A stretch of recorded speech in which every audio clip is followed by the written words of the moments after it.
Let's speak plainly, because life doesn't hand out rewards for ignoring reality. If someone tells you they don't need anyone, that's not independence. That's a reaction. Independence without vulnerability isn't strength. It's a wall, built not with courage, but with fear. And if you stand before that wall long enough, hoping it will open, hoping it will soften, it won't. You will exhaust yourself trying to prove your worth entry. When your emotions are dismissed, when she says, "You're too sensitive," you're being told, in essence, that your humanity is a flaw, that your reactions are inconvenient. But sensitivity is not weakness. It's the radar of the soul. And if someone mocks it, they're trying to jam your signal. And then the guilt trap. If you loved me, you would. That's not love, that's a leash. Love isn't proven by submission. Love is proven by consistency, by freedom, by mutual choice. When affection becomes a transaction, you're no longer in a relationship. You're in a negotiation with someone holding your value hostage. Let's not forget the one who speaks of chaos in their past. All my exes were crazy. That statement is a mirror turned outward, always outward, never inward. A person who never reflects never evolves. If they learn nothing from those who came before you, what makes you think you'll be the exception? And then finally, a take it or leave it. There's no growth in ultimatums. There's no conversation in commands. That's not confidence. It's the refusal to adapt, and adaptation is the foundation of any bond that lasts. So walk away, not in anger, not in spite, but in wisdom. Because walking away isn't quitting. It's choosing your future over your fear of being alone. And let me be clear, your value isn't measured by how much you're willing to endure. It's measured by how clearly you define your standards and how courageously you defend them. You are not a fixer. You are not a savior. You are a man in search of balance, meaning, and truth. And that begins when you have the courage to walk away from what's wrong. Let me know if you want a visual slide format of this or a version for video narration. I don't need a man. At first glance, it may sound like a declaration of strength, self-sufficiency, and modern empowerment. But beneath that surface often lies a far more complex emotional landscape. Human beings are social creatures. We are wired for connection, not isolation. The idea that we should never need anyone is not a triumph of independence. It's frequently a response to past wounds, betrayals, or a deep fear of vulnerability. When a woman says, "I don't need a man," she might not be expressing a healthy boundary, but rather a defense mechanism, one built brick by brick from disappointment, hurt, and emotional disconnection. There is a fundamental difference between being capable on your own and being closed off to interdependence. Real strength isn't the denial of need, it's the courage to embrace it wisely. To need someone in the right way isn't weakness, it's human. It's acknowledging that life is better when shared, that support systems matter, that partnership isn't about dependency but about growth through mutual effort. When someone claims they don't need anyone at all, it often signals unresolved emotional trauma, a lack of trust, or a hyper-individualism that's become toxic. In a healthy relationship, there is room for both people to lean on each other without becoming reliant in an unhealthy way. Interdependence means each person is strong individually, but even stronger together. If someone rejects the very notion of needing another human being, they also reject what a relationship truly is. A shared space where both people support, uplift, and challenge each other to become better versions of themselves. Saying, "I don't need a man," that can be a sign that the person has not yet healed from the past and is now trying to preemptively protect themselves from being hurt again.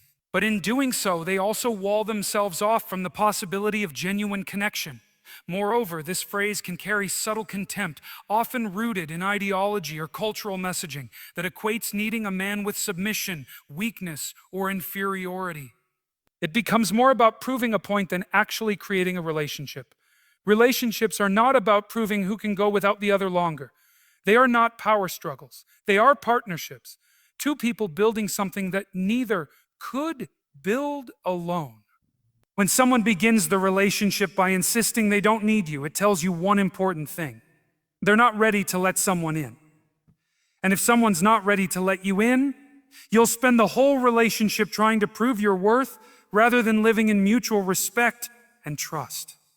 The truth is, love does require a certain vulnerability. To love is to risk, It's to admit, I care about you, and that gives you power to hurt me. But without that risk, there's no real intimacy.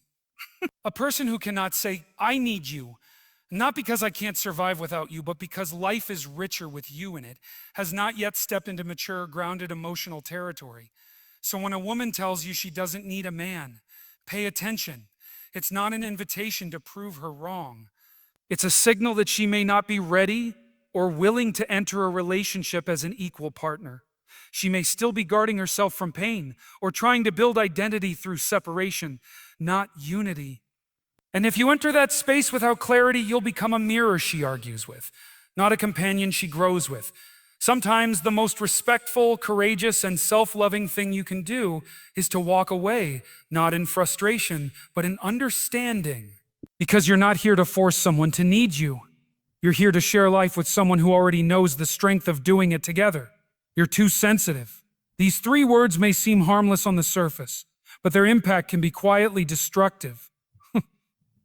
When someone utters this phrase in response to your genuine feelings, what they're often doing is minimizing your emotional experience, turning the conversation away from accountability and redirecting it onto you. Rather than engaging with what you feel and why you feel it, the focus becomes on the fact that you felt it at all, an act of subtle emotional invalidation. The danger here lies not just in the words themselves, but in the psychological message beneath them. Your emotions are not valid, your reactions are inconvenient, and therefore you are the problem. This tactic is often used, knowingly or unknowingly, as a form of control, to dismiss, to deflect, and to avoid responsibility. Now, it's important to recognize that sensitivity is not a flaw. In fact, sensitivity is a form of awareness.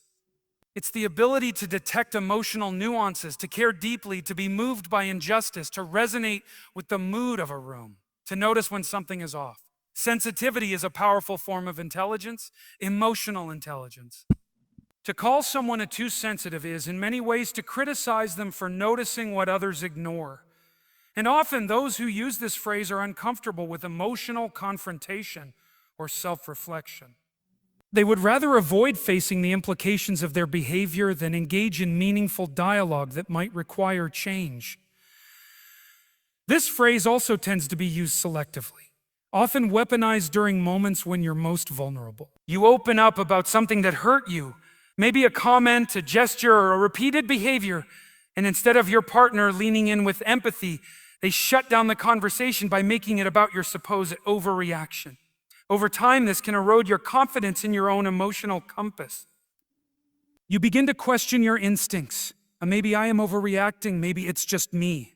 And that's exactly where the damage begins. Emotional gaslighting doesn't always come in loud, obvious forms. Sometimes it comes softly, through the repetition of dismissive phrases that slowly convince you your emotions are burdens rather than signals. In a healthy relationship, emotional expression should not only be allowed, it should be encouraged. Partners should create a space where emotions are seen as invitations to understand each other more deeply, not as problems to be solved or irritations to be brushed aside. Telling someone they're too sensitive isn't just unkind. It's a refusal to listen. And listening, genuine, empathetic listening, is the foundation of emotional safety. If someone continually shuts down your attempts to express what you feel, they are creating an environment where authenticity cannot thrive. So what do you do when you're faced with this phrase repeatedly? First, recognize it for what it is, an evasion tactic. Then evaluate the pattern. Is this a one-time moment of defensiveness, or is this part of a larger dynamic where your emotions are routinely minimized because over time staying in such a dynamic chips away at your inner sense of stability? You begin to walk on eggshells, hiding what you feel, shrinking your reactions, editing yourself until there's not much left. That is not partnership. That is suppression.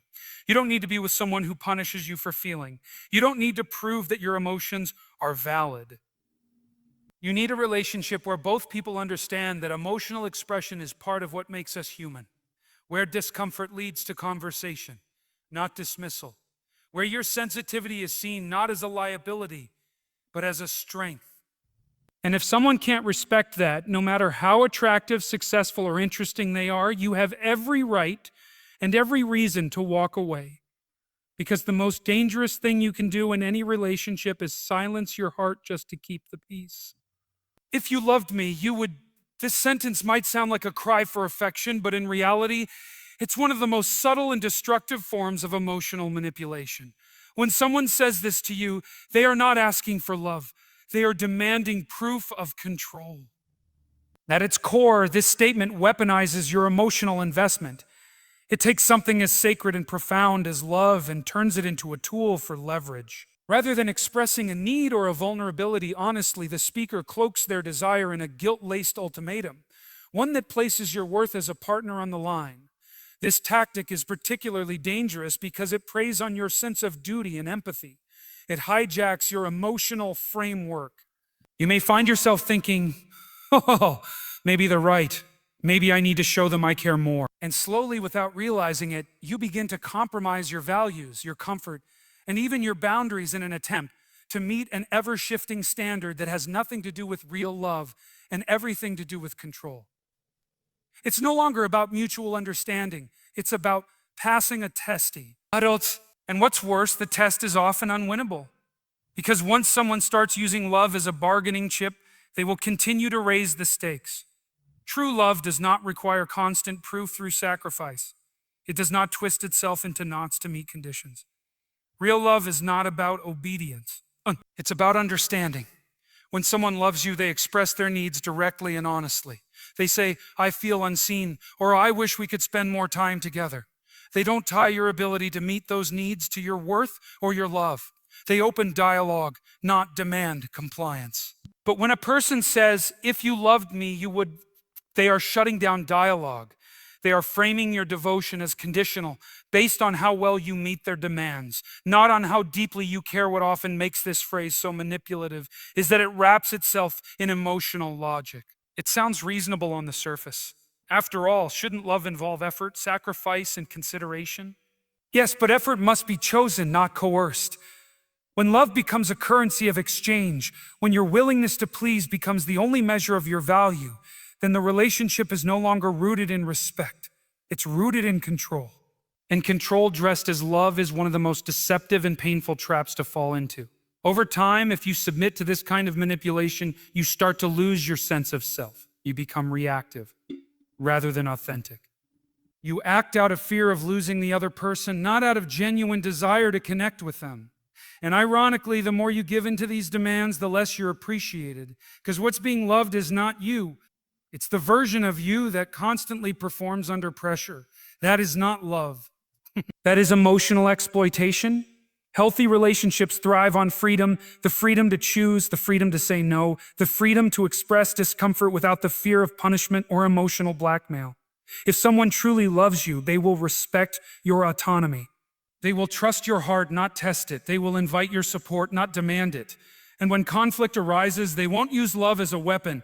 They'll use communication as a bridge. So if you ever hear, if you loved me, you would ask yourself, is this love or is this control wrapped in sentiment? Because love does not ask you to lose yourself. It asks you to bring your whole self free, open, and willing to a space where both people grow together, not through guilt or pressure, but through truth and trust. And if that space doesn't exist, if your love is constantly being held hostage to someone else's conditions, then walking away is not failure. It's strength. It's the refusal to sacrifice your integrity for a version of love that doesn't love you back. All my exes were crazy. It might sound like a casual remark, a throwaway comment made in jest or frustration, but it carries far deeper implications than most people realize. When someone repeatedly blames all of their past partners for failed relationships, they are not providing you with insight. They're giving you a warning. A person who refers to every ex as irrational, toxic, or unstable is not just talking about them. They're telling you how they process conflict, growth, and responsibility. And what they're often revealing is this: they've learned nothing from their past. No relationship ends without some level of mutual responsibility. That doesn't mean both people are always equally at fault, but it does mean that both parties had roles to play, choices, reactions, behaviors, and emotional patterns that contributed to the final outcome. When someone tells you that every one of their former partners was a crazy, they're painting themselves as the only sane person in a long list of supposedly unhinged individuals. This reveals not just a lack of self-awareness, but a refusal to examine their own behavior. Growth requires self-reflection. It requires the willingness to ask, what could I have done differently? When that question is never asked, the same dysfunctional patterns get repeated over and over again with different people until someone finally breaks the cycle. More importantly, labeling all exes as crazy is often a tactic to gain your sympathy and manipulate your perception. It's designed to make you feel like the rescuer, the exception, the one who is finally not like the others. But that illusion doesn't last. Because sooner or later, when the honeymoon fades and real conflict emerges, you may find yourself treated the same way they treated everyone before you. And then the narrative shifts. You stop being the exception, and you become the next name in the long list of people who are supposedly the problem. It's also worth asking, what does it say about someone's judgment if they consistently choose partners they describe as emotionally unstable? Are they attracted? Chaos. They provoke it? If her self-worth depends on maintaining the image of being a not like other girls, then what happens when she reacts emotionally, or wants attention, or makes a mistake? Suddenly, the identity she built begins to crack, and with it, her ability to handle real, messy human intimacy. Worse, this mindset often leads to competition, not connection. A woman who defines herself by being unlike others may struggle to support or empathize with other women. She may speak condescendingly about them, dismiss their feelings, or seek to be the only ones who is worthy of male attention. This isn't confidence. It's scarcity-based thinking. It's rooted in the fear that if she's not constantly exceptional, she's nothing at all. And that belief, if left unchecked, will eventually leak into the relationship as well through jealousy, control, insecurity, and a constant need for reassurance. The healthiest relationships are built on truth and wholeness. Two people showing up as they really are, without the need to perform or compete. A woman who knows her worth doesn't need to separate herself from others to prove it. She can appreciate her individuality while still uplifting those around her. She doesn't need to say, I'm not like other girls, because she understands that being a woman, fully, deeply, vulnerably, is not something to be ashamed of or distanced from. It's something to own. So if you hear that phrase, don't just hear the words, listen to what they reveal. Is she confident in who she is, or is she building her identity in opposition to others? Is she secure, or is she seeking validation? And most importantly, can she show up in a relationship without needing to be constantly told she's different, special, or better than others just to feel loved? If not, you may find yourself in a dynamic where love is conditional, identity is fragile, and connection is overshadowed by the exhausting need to uphold an image. And in that case, the wisest thing you can do is walk away, not out of judgment, but out of clarity. Because you deserve someone who is whole without comparison, who can stand in their truth without putting others down to rise. I don't need anyone. This statement is often delivered with pride, cloaked in the language of strength and independence, and at first glance it may seem empowering. After all, self-reliance is an admirable quality, especially in a world that sometimes encourages dependency and emotional fragility. But when someone says this not as a sign of maturity, but as a defense mechanism, when it becomes a rigid belief rather than a situational truth, it reveals something deeper. It speaks to a fear of vulnerability, an avoidance of trust, and a barrier that may ultimately make intimacy impossible. At the heart of every strong relationship is interdependence, a healthy balance between individuality and connection. Two people who can stand on their own but choose to lean on each other. Not because they're weak, but because they understand that life is richer, more meaningful when shared. Saying, I don't need anyone, that might sound like emotional armor, but in many cases, it's a reaction to past wounds. It's a person who has been let down, betrayed, or disappointed so many times that they've convinced themselves they are safer alone. It's a wall disguised as a boundary. And while walls keep pain out, they also keep love out. What's concerning is that someone who lives by this belief may push you away the moment you try to get close. They may reject your support, downplay their struggles, and refuse to let you into their emotional world. Not because you're unworthy of their trust, but because they've built a worldview where trust equals danger. And if you're someone who values connection, emotional openness, and shared growth, this mindset can become a slow poison in the relationship. You'll offer more, try harder, extend compassion, only to be met with distance, deflection, or cold self-sufficiency. It's important to recognize that there's a difference between being independent and being emotionally unavailable. True independence is rooted in self-awareness. It says, I can take care of myself, but I also welcome connection. Emotional unavailability, on the other hand, says I won't let anyone in because needing someone is weakness. And that belief creates isolation, both for the person holding it and for the one trying to love them. Because love is not just about giving, it's about receiving too. It's about being seen in your fullness, needs and all. And when someone refuses to let you see their need, they're refusing one of the most intimate aspects of partnership. If you're with someone who constantly insists they don't need anyone, over time, you'll begin to feel emotionally invisible. Your gestures of care will be met with polite detachment or even resentment. Your presence will be tolerated, not cherished. And the most painful part, you'll begin to question your own worth. Why don't they open up to me? Why do they keep everything inside?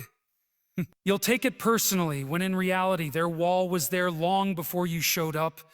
And unless they are willing to acknowledge it and, more importantly, to work through it, you will remain on the outside of a locked door no matter how deeply you knock. A healthy relationship requires mutual vulnerability. It requires both people to say, I may not need you to survive, but I want you in my life, and I'm willing to let you see me as I am. That's where love flourishes, in that space of chosen closeness. But when someone chooses distance out of fear or pride and masks it as strength, they're not just protecting themselves, they're sabotaging the very thing they claim to not need: genuine connection. And sometimes, despite your best efforts, your empathy, your patience, and your care, you have to accept that they're not ready. That their version of independence is just another form of fear. And in that realization, you gain clarity. You can't build a relationship with someone who refuses to be human with you. You can't love someone out of their fear of being loved, and you cannot heal a person who's committed to staying guarded. So if someone makes it clear repeatedly that they don't need anyone, believe them. Not out of bitterness, but out of wisdom. Because love deserves a door, not a wall. And your heart deserves a place where it's not just safe to feel, but safe to be received.